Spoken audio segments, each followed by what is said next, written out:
ಕರ್ನಾಟಕ ರಾಜ್ಯದ ಹವಾಮಾನ ಮುನ್ಸೂಚನೆ. ನಾನು CS ಪಾಟೀಲ್, ವಿಜ್ಞಾನಿ, ಹವಾಮಾನ ಇಲಾಖೆ, ಬೆಂಗಳೂರು.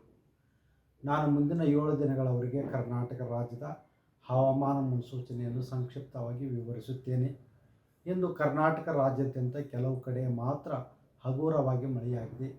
ಪ್ರಮುಖವಾಗಿ ಯಲಬುರ್ಗಾ, ಕೊಪ್ಪಳ ಜಿಲ್ಲೆಯಲ್ಲಿ 1 ಸೆಂಟಿಮೀಟರ್ ಹಾಗೂ ಬೀದರ್ನಲ್ಲಿ ಕೂಡ 1 ಸೆಂಟಿಮೀಟರ್ ಮಳೆಯಾಗಿದೆ. ಈಗಿರುವ ಹವಾಮಾನದ ಸಿನಾಪ್ಟಿಕ್ ಸ್ಥಿತಿ ಏನೆಂದರೆ, ಟ್ರಫ್ ವಿದರ್ಭದಿಂದ ಉತ್ತರ ಒಳನಾಡಿನವರೆಗೆ ಇದ್ದು ಅದು 1.5 ಕಿಲೋಮೀಟರ್ ಎತ್ತರದವರೆಗೆ ಇದೆ. ಇದರ ಪ್ರಭಾವದಿಂದ ಕರ್ನಾಟಕ ರಾಜ್ಯಾದ್ಯಂತ ಜೂನ್ 7 ಹಾಗೂ 8ರಂದು ಕೆಲವು ಕಡೆ ಮಾತ್ರ ಹಗುರವಾಗಿ ಮಳೆಯಾಗುವ ಹೆಚ್ಚಿನ ಸಾಧ್ಯತೆ ಇದ್ದು, ಜೂನ್ 9ರಿಂದ ಜೂನ್ 13ರವರೆಗೆ ವ್ಯಾಪಕವಾಗಿ ಮಳೆಯಾಗುವ ಹೆಚ್ಚಿನ ಸಾಧ್ಯತೆ ಇದೆ.